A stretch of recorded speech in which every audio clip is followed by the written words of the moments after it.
오늘 우리에게 주시는 하나님 말씀 같이 보도록 하겠습니다. 에베소서 4장 4절부터 6절입니다. 몸이 하나요 성령도 한 분이시니 이와 같이 너희가 부르심의 한 소망 안에서 부르심을 받았느니라. 주도 한 분이시요 믿음도 하나요 세례도 하나요 하나님도 한 분이시니 곧 만유의 아버지시라. 만유 위에 계시고 만유를 통일하시고 만유 가운데 계시도다. 아멘. 이 말씀을 가지고 만유의 하나님이라는 제목으로 함께 은혜를 나누도록 하겠습니다. 하나님은 우리에게 예수 그리스도를 통해서 구원을 주셨습니다. 뿐만 아니라 예수 그리스도를 통해서 영생을 주셨습니다. 영생이란 말의 의미는요, 제가 여러 번 말씀드리지만 죽은 후에 천국 가는 것이 영생의 의미가 아닙니다. 물론 그거는 절반만 맞는 거예요. 절반만.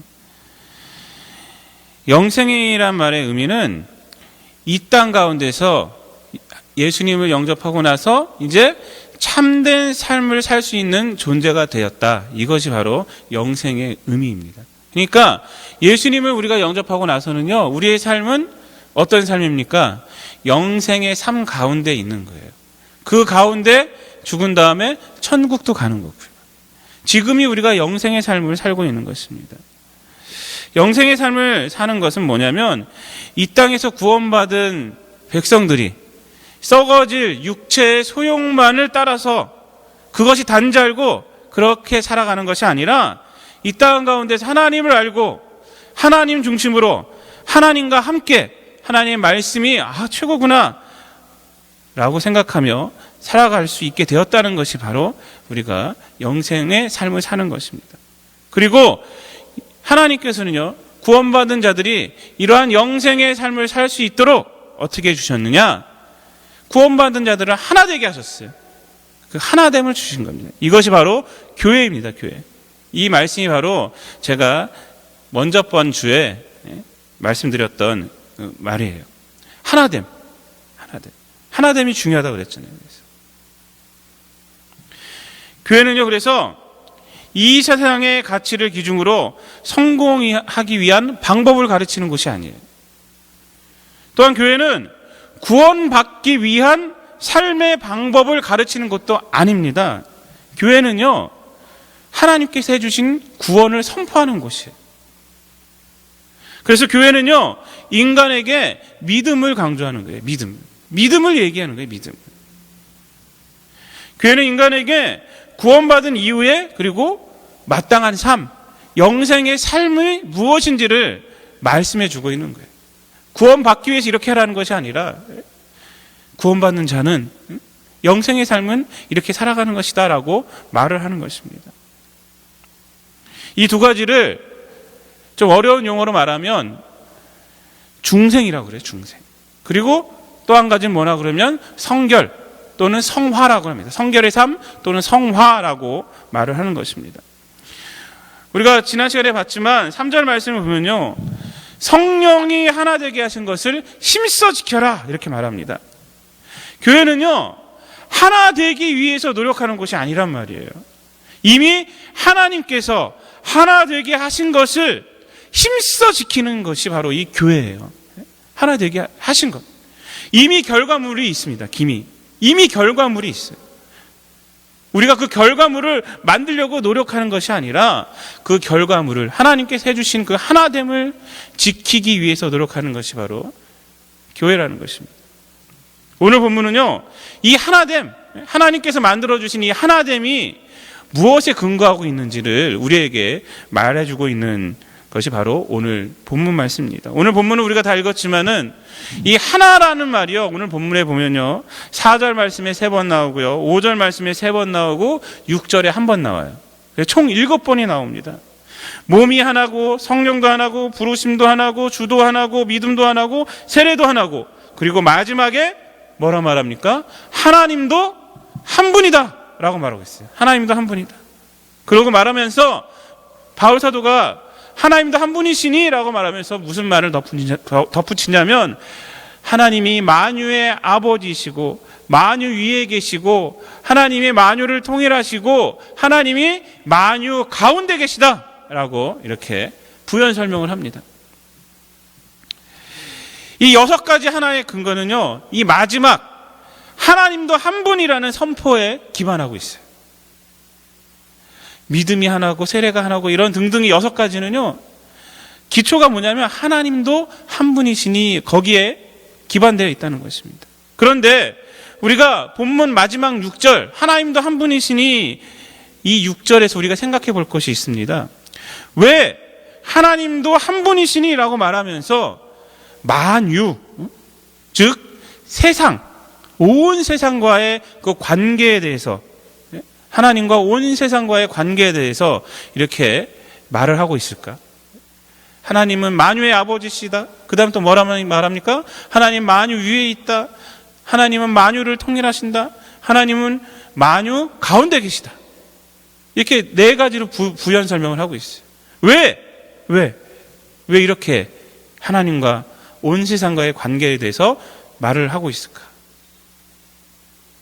결론부터 말씀을 드리자면 온 세상이요, 한 분이신 하나님과 관계되지 않으면 결국 아무것도 아니다라는 것을 말해주기 위해서 지금 하나님과 온 세상에 대해서 말을 해주고 있는 것입니다.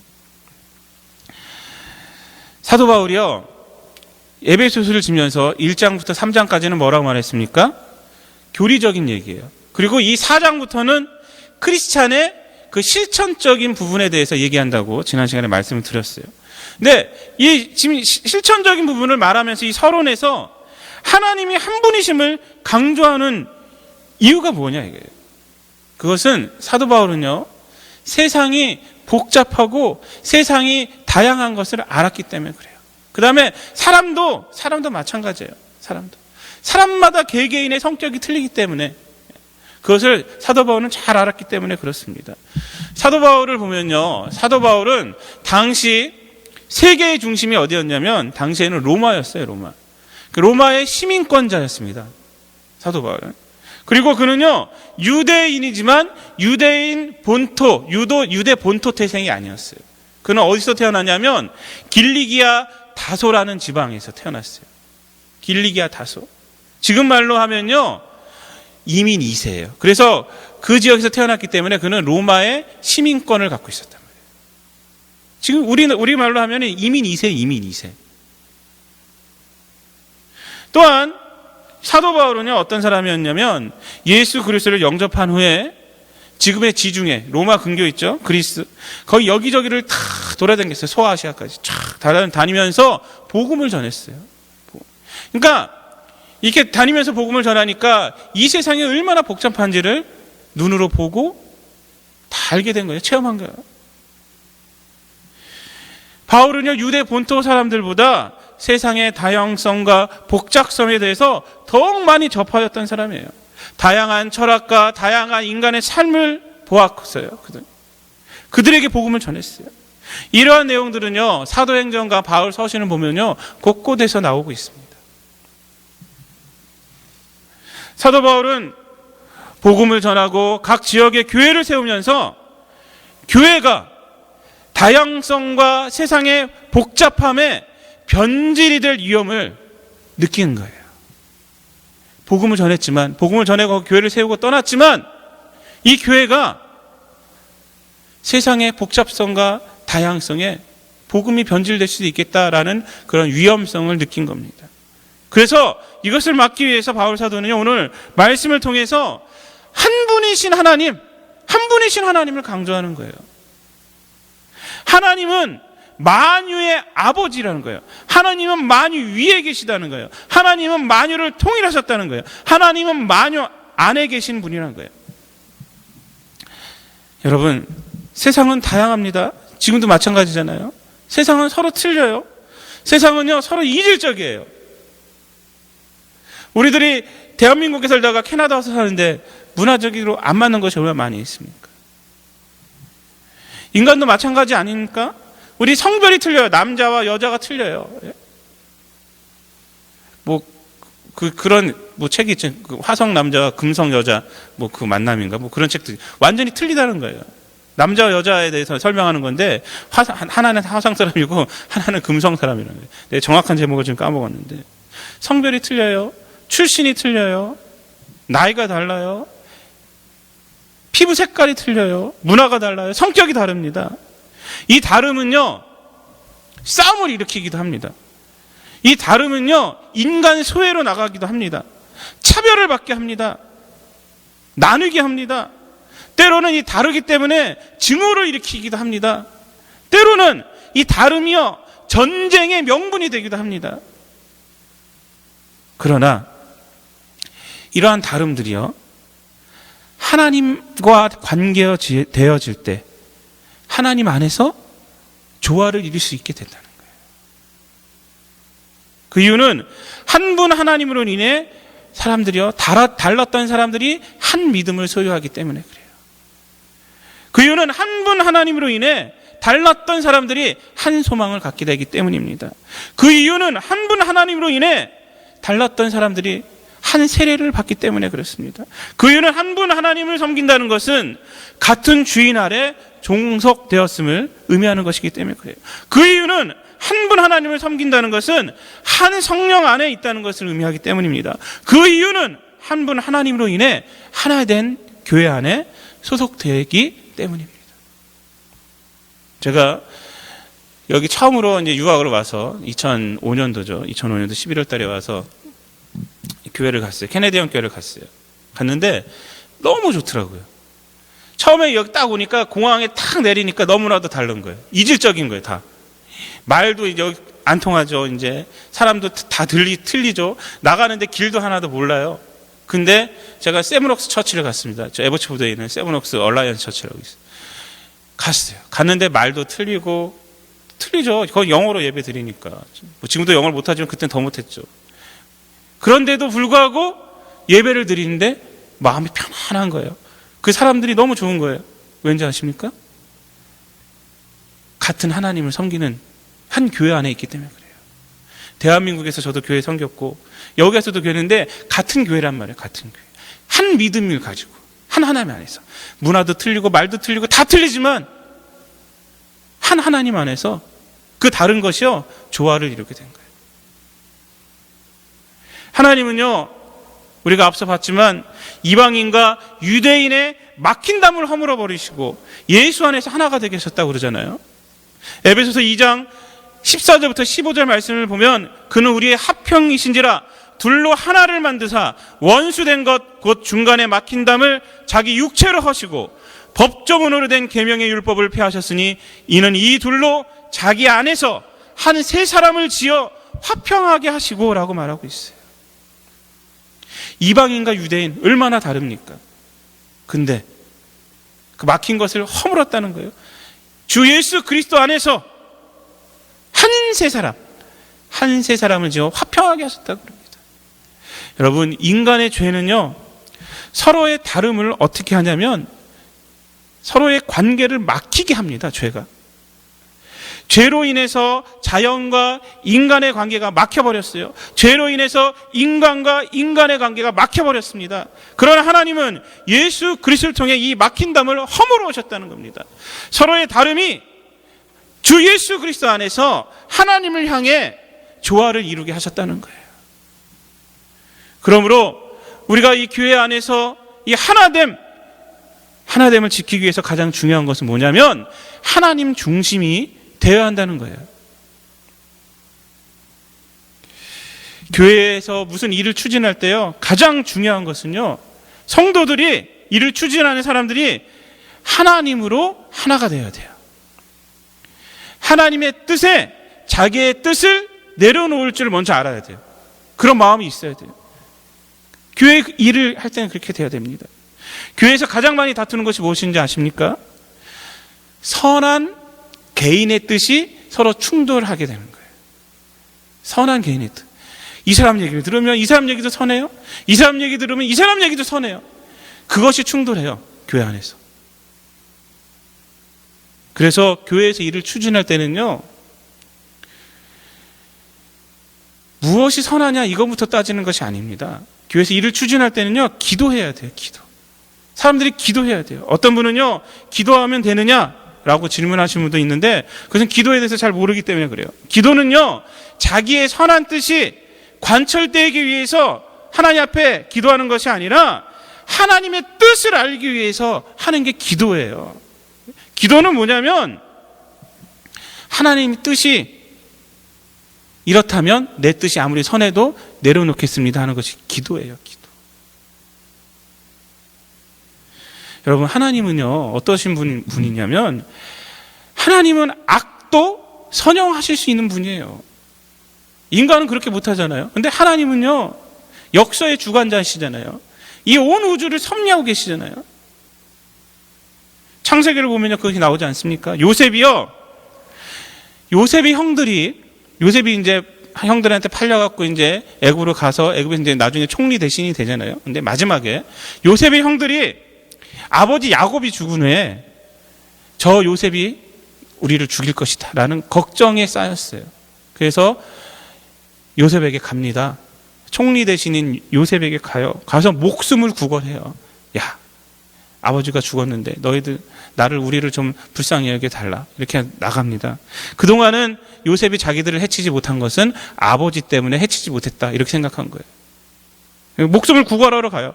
그때 요셉이 뭐라 그런지 아십니까? 하나님께 대한 자기의 신앙을 고백해요. 창세기 50장 20절에서 이렇게 말합니다. 당신들은 나를 해하려 하였으나 하나님은 그것을 선으로 바꾸사 오늘과 같이 많은 백성의 생명을 구원하게 하시려 하셨다라고 말해요. 형들은 나를 해하려 했지만 하나님은 그 악을 선용하셔서 오늘날 당신들을 구원한 거다. 이렇게 말을 해요. 여러분, 인간적으로 생각했을 때 요셉은요 하나님을 원망해야 합니다. 그러나 그는요 자기 고난을 통해서 뭘 받냐면요 하나님의 뜻을 받다는 거예요. 그리고 하나님의 뜻으로 형제들을 용서할 수 있게 된 거예요. 자기의 인간의 여기서 요셉의 인간의 어떠한 그런 넓은 마음과 이런 지적인 능력으로 어떤 양반적인 태도로 형들을 용서한 거 아닙니다. 요셉은요 하나님의 뜻을 알고 그것을 용서한 거예요. 당신들은 나를 해하려 하였으나 하나님은 그것을 선으로 바꿨다는 거예요. 하나님 앞에 인간은요 내 생각이 옳으니 하나님 이렇게 해야만 합니다 라고 따질 수가 없어요. 하나님 앞에 인간은요 그저 하나님의 뜻에 순종해야만 하는 것입니다. 그리고 인간의 삶의 그 질은 하나님 앞에 내가 얼마나 순종했느냐에 따라서 좌지우지 되는 거예요. 좌지우지. 여러분, 예수님의 어머니 마리아는요 예수님을 몸에 가졌을 때 어찌할 줄 몰랐어요. 여러분, 아니 땐 굴뚝에 연기가 나겠느냐 이런 말이 있잖아요. 그런데 마리아는요 아니 땐 굴뚝에 연기가 났어요. 그러니까 사람들한테 설명할 수가 없는 거예요. 남자를 알지 못하는데 임신을 했단 말이에요. 요즘이야 속도 위반이 별 창피한 일도 아니지만 마리아 시대에는요 그거 목숨과 관련된 일이었어요. 목숨과 관련된 일. 창피한 일로 끝나는 것이 아니에요. 돌에 맞아 죽게 될 판입니다 지금. 그런데 마리아가 무엇이라고 말하는지 아십니까? 누가복음 1장 38절을 보면요 마리아가 이르되 주의 여종이오니 말씀대로 내게 이루어지시다 이렇게 말해요. 주의 여종입니다. 나는 하나님 말씀대로 이루어지시다. 지금 내 목숨이 왔다 갔다 하는 판인데 하나님의 뜻이면 답니까? 이렇게 따지지 않았어요. 주의 여종이오니 말씀대로 내게 이루어지시다. 여러분, 마리아의 대단함은요 바로 여기에 있습니다. 하나님께 대한 순종에 있는 거예요. 하나님께 대한 순종. 자기가 죽을 판이지만 그래도 하나님의 말씀이 더 중요합니다. 여러분, 아브라함은 어떻습니까? 히브리서 11장 8절을 보면요 이렇게 말해요. 아브라함 믿음에 대해서. 믿음으로 아브라함은 부르심을 받았을 때 순종하여 장래의 유업으로 받을 땅에 나아갈새 갈 바를 알지 못하고 나아갔다라 그래요. 하나님이 저쪽에 있는 무슨 땅으로 가라 이렇게 말하지 않았단 말이에요. 그냥 본토 친척 아비 집을 떠나라. 내가 너에게 지시할 땅으로 가라 그랬대요. 그래서 갈 바를 알지 못하고 갔다는 믿음이라고 그래요.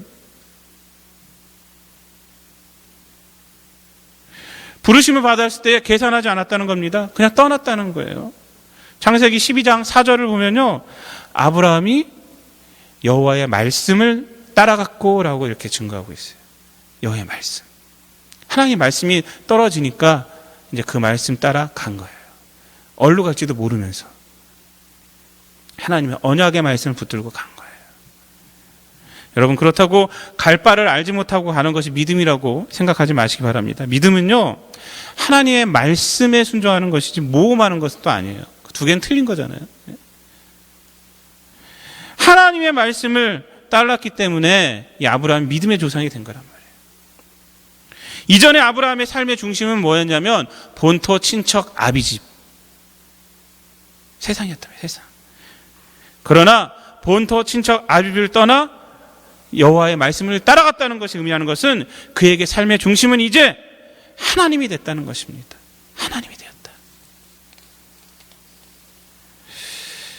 여러분, 교회는요, 다양한 삶의 사람들이 모이는 곳입니다. 특히 이민교회는 더더욱 그렇지 않습니까? 그래도 한국에서는요, 그래도 같은 동네 사람들이 모이지 않습니까? 멀어도 그래도 시에 있어요. 한 시. 그런 이민교회는요, 한국에서 다양한 출신의 사람들이 옵니다. 어떤 사람은 부산 출신, 어떤 사람은 다양한 출신들이에요. 교회는요, 다양한 계층이 모여 있는 곳이에요. 이민교회는 더더욱 그렇지만 다양한 나이대가 모인 곳입니다. 세상에서 이런 모임은요, 교회 이외에는 어디에도 없다 그래요. 이 세상 다른 커뮤니티를 가면요, 다 어떤 자기들과 맞는 사람, 나이별로 이렇게 모여요. 이렇게 다. 그런데 교회는 그렇지 않아요. 여러 사람들이 모입니다. 그래서 교회만큼 복잡한 곳이 없어요. 이러한 교회의 다양성과 복잡성 때문에 교회는요, 사람에게 맞추어지면 틀림없이 다른 곳으로 갑니다. 틀림없이 배는요, 산으로 가버리는 거예요. 교회라는 배는 산으로 가버려요. 이런 면에서 이민교회는 더 위험해요. 이민교회는 더 다양한 사람들과 더 다양한, 그래서 한국교회는요, 믿음이 있는 사람들이 모여요. 믿음 있는 사람. 근데 이민교회는요, 한국 사람 보기 위해서 모이는 그 사람들, 어떤 사람들은. 당연한 소리 같지만요, 교회는요, 하나님 중심이 돼야 돼요. 이민교회도 마찬가지고 한국교회도 마찬가지고. 근데 그 교회가 하나님 중심이냐 아니냐를 어떻게 할 수 있느냐? 기도하는 사람들이 많으냐 적으냐를 보면 알 수 있어요. 새벽기도 보면 알 수 있어요. 금요기도 보면 알 수 있어요. 우리 교회는 어떻습니까?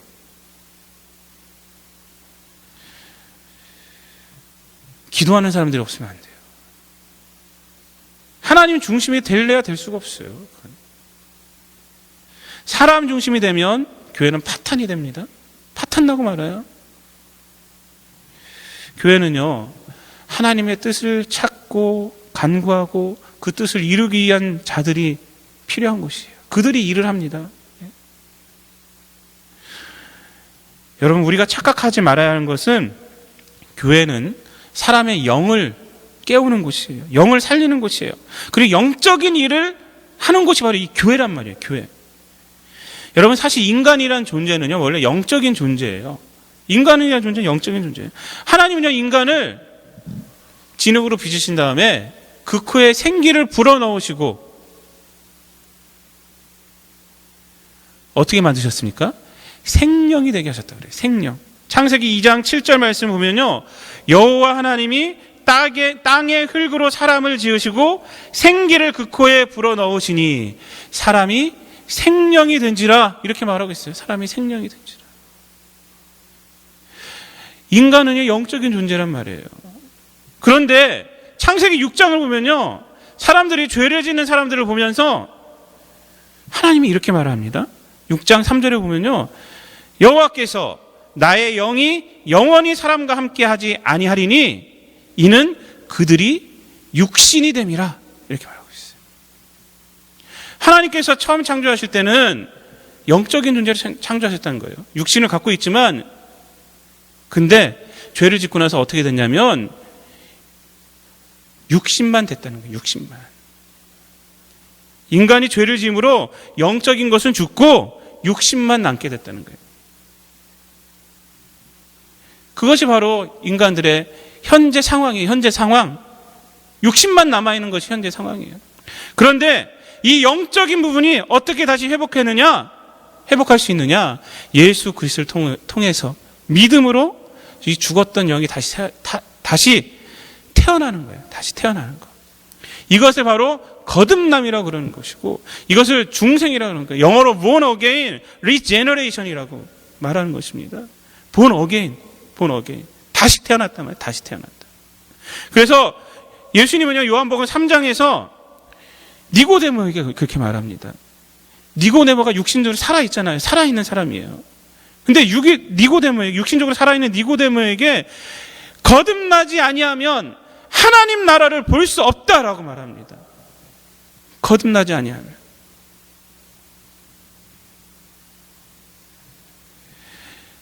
예수님을 통해서 거듭나야 한다는 거예요.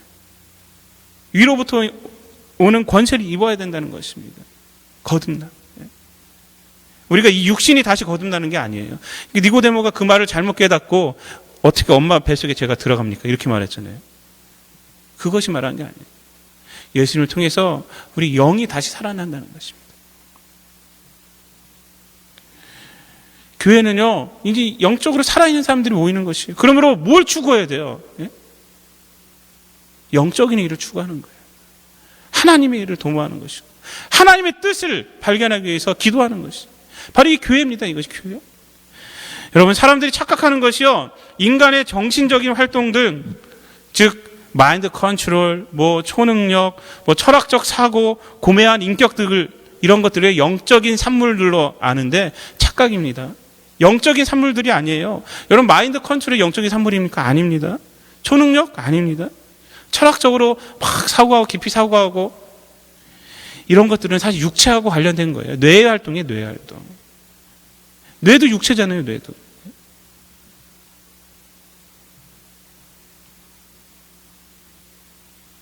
정신적인 것은요, 육체의 기능의 하나예요. 육체의 기능의 하나. 영적인 것은요, 하나님으로부터 출발해야만 시작할 수가 있어요. 인간의 생각으로 나오는 것이 아니에요. 인간의 노력으로 되는 것이 아니에요. 인간은 영적으로 죽어 있는 상태. 영적인 것은 하나님이 살려주셔야 돼요. 근데 하나님이 어떻게 살려주십니까? 예수님을 통해서 살려주시단 말이에요. 예수님을 믿을 때 비로소 시작되는 것입니다. 그리고 하나님과 관계된 일을 할 때 비로소 이제 영적인 일이 되는 거고, 우리의 삶이 영적인 삶이 되는 거예요. 제가 이번 주에 직업에 귀천이 없다라는 말이 갑자기 생각이 났어요. 그래서 제가 그 말을 한번 곰곰이 생각을 해봤습니다. 물론 상식적으로 타인에게 해를 끼치는 직업은 빼야 되겠죠. 도둑질 이런 건 직업도 아니지만 하여튼 그런 것들이나. 직업에 귀천이 없다. 왜 직업이 귀천이 없다고 말했을까? 그 말이 뭘 의미할까? 여러분, 왜 뭐라고 생각하십니까? 저는요, 곰곰이 생각하다가 제가 답을 탁 얻은 게 뭐냐면 가정 때문에 그렇습니다. 가정. 궁극적으로 직업을 통해서 혜택에 가는 것이요, 가정이기 때문에 그래요. 가정. 직업을 통해 얻은 그 물질들, 재화가요, 직업의 귀천을 나타내는 것이 아니라 직업을 통해서 벌은 그 물질이 궁극적으로 가정에 쓰이기 때문에, 가정을 살리고 아이들을 키우고 사랑을 나타내기 때문에 직업의 귀천이 없는 거예요.